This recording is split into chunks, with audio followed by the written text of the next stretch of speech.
नमस्कार, बहुत स्वागत है आप सबका। मैं हूं पुनीत पाठक और आप देख रहे हैं छत्तीसगढ़ आज। इस वक्त की बड़ी खबर से शुरुआत कर रहे हैं। रायपुर से एक बड़ी खबर है। ग्रीन पेट्रो अग्निकांड में 4 लोग झुलस गए। अस्पताल में सभी घायलों का इलाज जारी है। मामले को दबाने में प्रबंधन जुटा है। एसएसपी रायपुर ने एक जांच कमेटी गठित कर दी है। सिलतरा इलाके में कल एक हादसा हुआ था।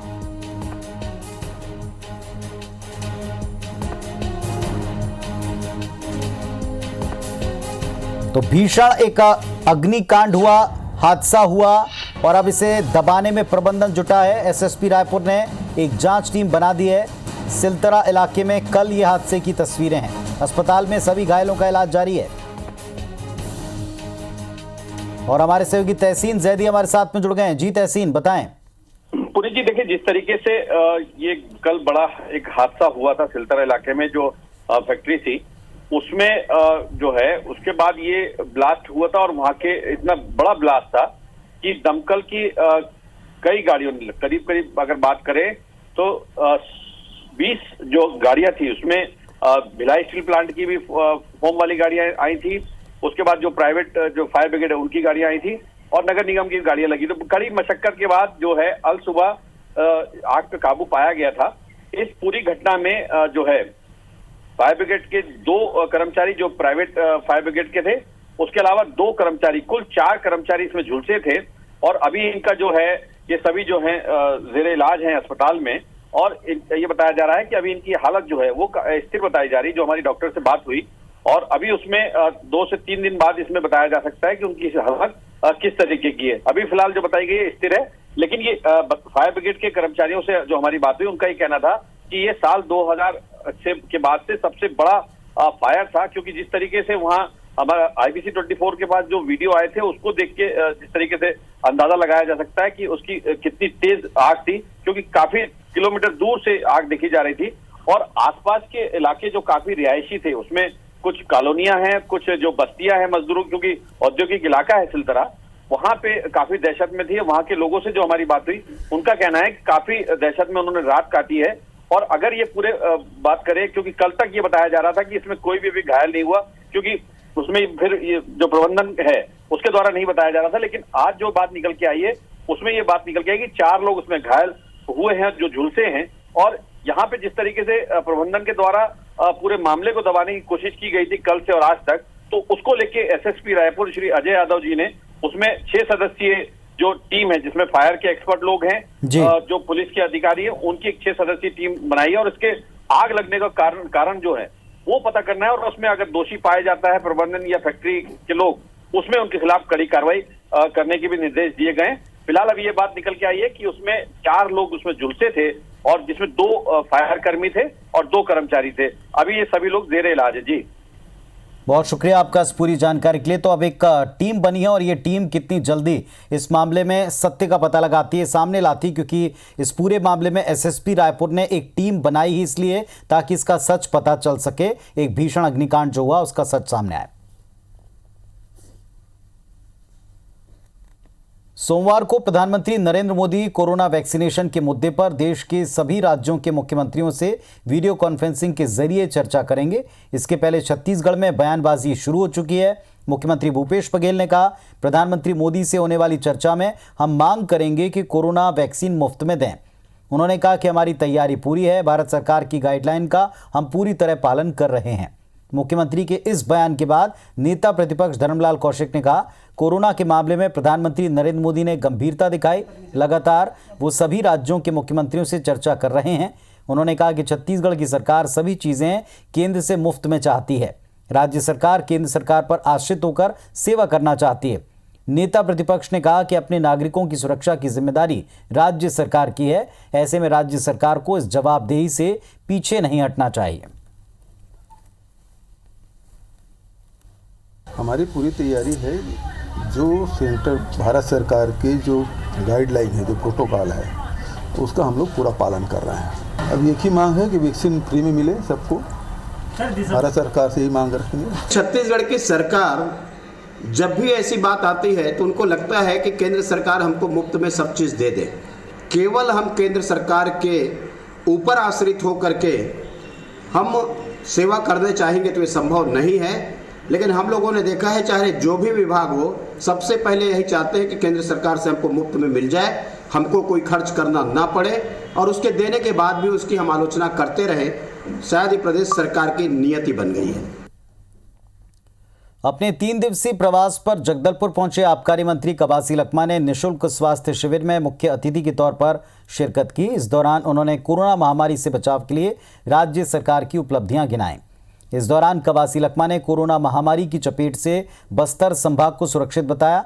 उन्होंने बताया कि ग्रामीण अंचल में रहने वाले बेहद कम ग्रामीण कोरोना की चपेट में आए। बयानबाजी के लिए सुर्खियों में रहने वाले मंत्री कवासी लखमा ने इस बार ये कहा कि बस्तर के लोगों द्वारा चापड़ा चटनी के सेवन से बस्तर के ग्रामीणों में कोरोना महामारी नहीं हुई। लखमा ने कहा कि अखबार में उन्होंने पढ़ा था कि ओडिशा हाई कोर्ट ने कोरोना महामारी से बचने के लिए चापड़ा चटनी को उपयोगी बताया। शोध के लिए भी कहा। ये बात किसी जनप्रतिनिधि या नेता ने नहीं बल्कि ओडिशा हाई कोर्ट ने कही है।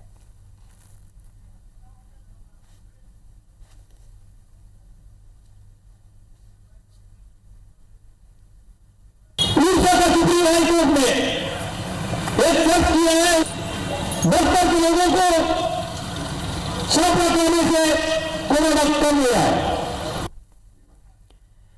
केंद्र सरकार के खिलाफ आंदोलन में शामिल होने जा रहे छत्तीसगढ़ के किसानों को हरियाणा में रोक दिया गया। रायपुर से 200 किसान 7 जनवरी को दिल्ली के लिए निकले थे। 2 दिन का सफर तय कर जब किसान हरियाणा पहुंचे तो वहां राज्य की पुलिस ने बैरिकेड लगाकर उनको रोक दिया। पुलिस का कहना था कि किसानों को आगे जाने की अनुमति नहीं दी जा सकती, जिसके बाद दिल्ली हरियाणा राष्ट्रीय राजमार्ग पर किसानों ने अपना आंदोलन शुरू कर दिया है। इधर किसान कहते हैं कि वे दिल्ली जाने के लिए पुलिस से बातचीत कर रहे हैं। किसान कानून को वापस लेने की मांग को लेकर बीते 44 दिन से दिल्ली बॉर्डर पर प्रदर्शन कर रहे हैं और इसी में शामिल होने और समर्थन देने छत्तीसगढ़ के किसान भी पहुंचे हैं। उन्हें सिंधु बॉर्डर से करीब 140 किलोमीटर दूर पुलिस ने रोक रखा है। हम छत्तीसगढ़ से किसान यहाँ जो लड़ रहे हैं किसान हैं उनके साथ एकजुटता कायम करने के लिए हम पहुँच रहे हैं। तो हमको सरकार अपने दादागिरी पूर्ण तरीके से ये नेशनल हाईवे 19 है पलवल के पास में, यहाँ पर उन्होंने रोक दिया है। हमको यहाँ हरियाणा के पलवल बॉर्डर में रोक दिया गया है, लेकिन हमको सिंधु बॉर्डर और दिल्ली को जो 5 बॉर्डर में किसान लोग घेर चुके हैं उन 5 बॉर्डर में जाना है और हर हाल में हम लोग वो बॉर्डर में सिंधु बॉर्डर में, गाजीपुर बॉर्डर में और टिकरी बॉर्डर में जाके रहेंगे। धान के कटोरे में धान पर सियासत चरम पर है। वायदों के वीडियो निकालकर एक दूसरे पर वार पलटवार हो रहे हैं। होड़ है कि कौन कितना ज्यादा किसान हितैषी है और विरोधी कितने किसान विरोधी हैं। कोशिश है कि किसानों के मुद्दे पर खुद को आगे और ऊपर दिखाया जाए। कल कांग्रेस ने ट्वीट किया था, रमन सिंह को उनका केंद्र का लिखा पुराना पत्र याद दिलाया था। आज भाजपा ने पुराना वीडियो जारी कर कांग्रेस को चुनौती दी है और चुनावी वायदा पूरा करने को कहा है।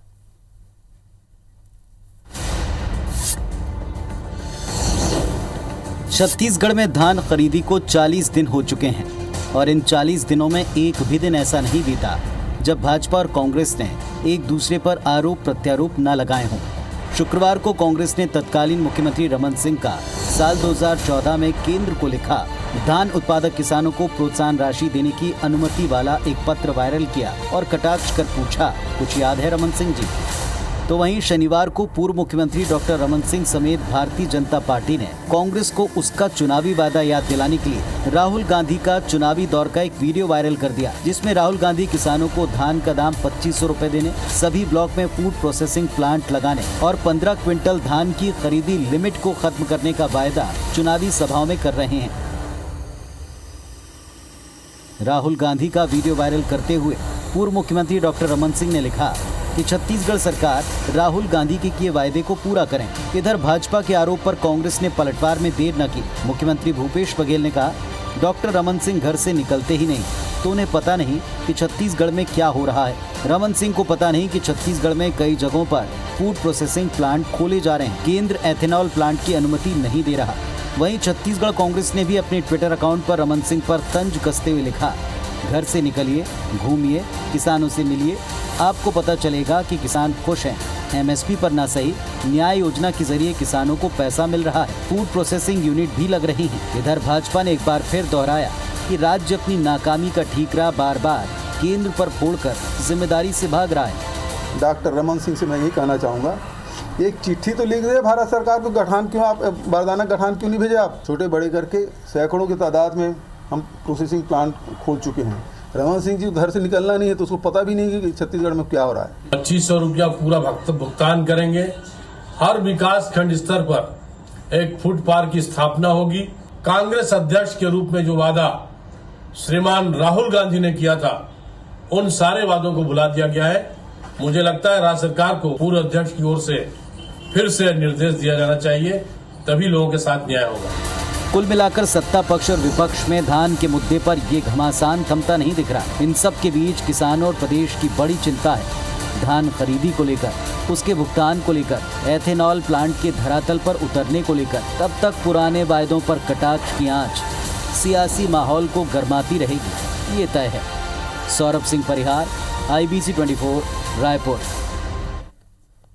छत्तीसगढ़ में धान खरीदी के मुद्दे को लेकर एक और भारतीय जनता पार्टी 13 जनवरी को सभी जिला और ब्लॉक मुख्यालयों पर सरकार के खिलाफ धरना प्रदर्शन करेगी, तो दूसरी तरफ 12 जनवरी को छत्तीसगढ़ युवा कांग्रेस के कार्यकर्ता केंद्र सरकार के खिलाफ हल्ला बोलते हुए छत्तीसगढ़ के भाजपा नेताओं को घेरेंगे।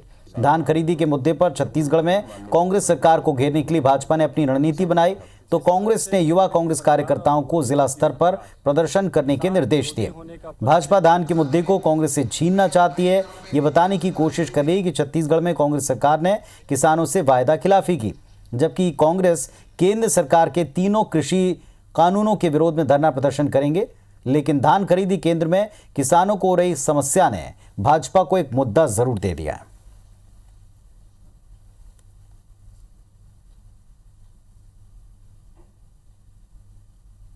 लगातार किसान दिल्ली के चारों तरफ बॉर्डर में अपनी मांगों को लेकर 40 दिन से ज़्यादा हो गए प्रदर्शन कर रहे हैं, और अब केंद्र की सरकार मोदी जी की नज़र छत्तीसगढ़ में किसानों की खुशहाली को देखी नहीं जा रही है। इन सारी बातों को लेकर के किसानों के हित में छत्तीसगढ़ युवा कांग्रेस आने वाले 12 तारीख को पूरे प्रदेश में जिला मुख्यालयों में केंद्र सरकार और बीजेपी के खिलाफ प्रदर्शन करें। और किसान कहीं भी आंदोलित नहीं है, किसानों के बराबर बारदाना है, सब जगह उपलब्ध हो रही है, कहीं थोड़ी बहुत 1-2 घंटे के लेकर कभी भी सीख भी हो रही है। तो हम लोग लगातार पूरे विधायक, सांसद, ब्लॉक स्तर के जनप्रतिनिधि, हमारी जिला प्रशासन लगातार मॉनिटरिंग कर रही है।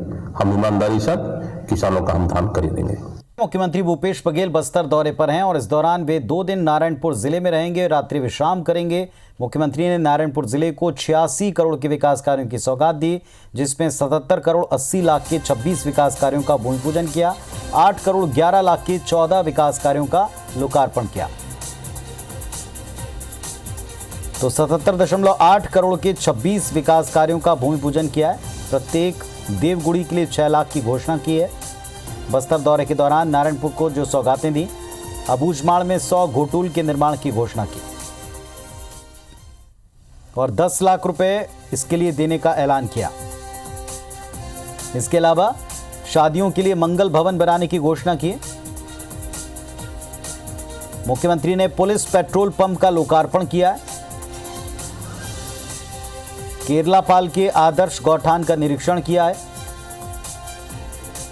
सिंगोड़ी तराई स्थित मॉडल स्कूल का निरीक्षण किया है।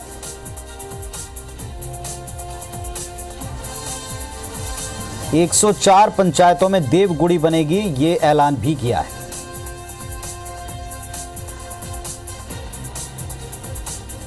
कोदो कुटकी की खेती पर न्याय योजना का लाभ मिलने की बात भी उन्होंने की और सैटेलाइट सर्वे अबूझमाड़ का होगा।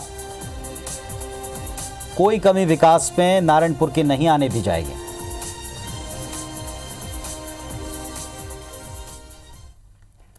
बस्तर का पहला निर्माणाधीन स्टील प्लांट मर्जर के साथ निजीकरण को लेकर चर्चा में। इस मुद्दे पर छत्तीसगढ़ सरकार ने दावा किया कि वो सरकार के निजीकरण के फैसले के खिलाफ इस प्लांट को खुद खरीद कर चला सकती है।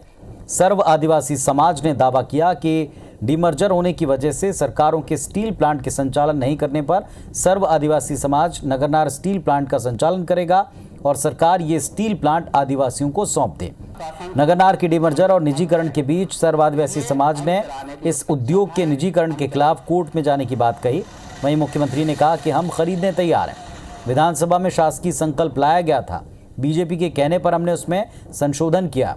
अब अब बीजेपी के नेता केंद्र सरकार से नगरनार स्टील प्लांट खरीदी की अनुमति मांगे।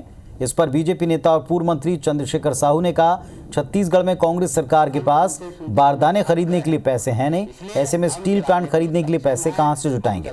ये जानकारी छत्तीसगढ़ की सरकार प्रदेश की जनता को दे।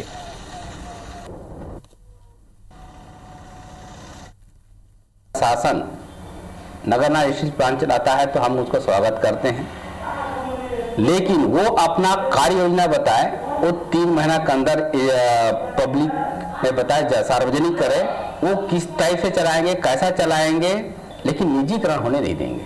उन्होंने कहा कि छत्तीसगढ़ सरकार खरीदने के तैयार है तो हम सहमति दे देंगे। भारतीय जनता पार्टी का हमने संशोधन करते हुए ये कहा विनिवेशीकरण न किया जाए और छत्तीसगढ़ सरकार यदि भारत सरकार देना चाहे तो हम खरीदने के तैयार हैं। जिस सरकार के पास बारदाना खरीदने के लिए ठीक पर्याप्त राशि नहीं है, वो इसके लिए कहां से राशि जुटाएगी। वर्तमान मूल्यांकन है नगरनार के एनएमडीसी के स्टील इंटीग्रेटेड स्टील प्लांट का, वो 25,000 करोड़ कहां से जुटाया जाएगा। बिलासपुर कांग्रेस में सत्ता और संगठन के नेताओं के बीच चल रहे विवाद के बीच शनिवार को सभी नवनियुक्त शहर और ग्रामीण ब्लॉक अध्यक्षों के शपथ ग्रहण समारोह का आयोजन किया गया, जिसमें संगठन के वरिष्ठ नेता और खनिज निगम मंडल के अध्यक्ष गिरीश देवांगन ने नवनियुक्त ब्लॉक अध्यक्षों को शपथ दिलाई। गिरीश देवांगन ने मंच से कहा कि सत्ता और संगठन के नेताओं को एकजुट होकर सरकार के कार्यों को लोगों के बीच लेकर जाना है। कार्यक्रम में शहर के विधायक, मेयर समेत बड़ी संख्या में कार्यकर्ता मौजूद रहे। पदभार ग्रहण समारोह हुआ। एक नई जवाबदारी की जो नए ब्लॉक अध्यक्ष बने हैं, अब वो बूथ स्तर पर नई बूथ कमेटियों का गठन करेंगे और साथ साथ जो माननीय मुख्यमंत्री भूपेश बघेल की जो योजनाएं हैं 2 साल की, उसको जन जन पहुंचाने का काम कांग्रेस पार्टी करेगी। प्रदेश में 308 नए ब्लॉक अध्यक्षों की नियुक्ति हुई है और यहाँ 16 ब्लॉक अध्यक्षों की नियुक्ति हुई है। उनको एक प्रकार से पदभार ग्रहण की प्रक्रिया जो होती है उस तारतम्य में आया था। तो इस बुलेटिन में फिलहाल इतने। खबर अपडेट्स के लिए आप देखते रहिए IBC 24। नमस्कार।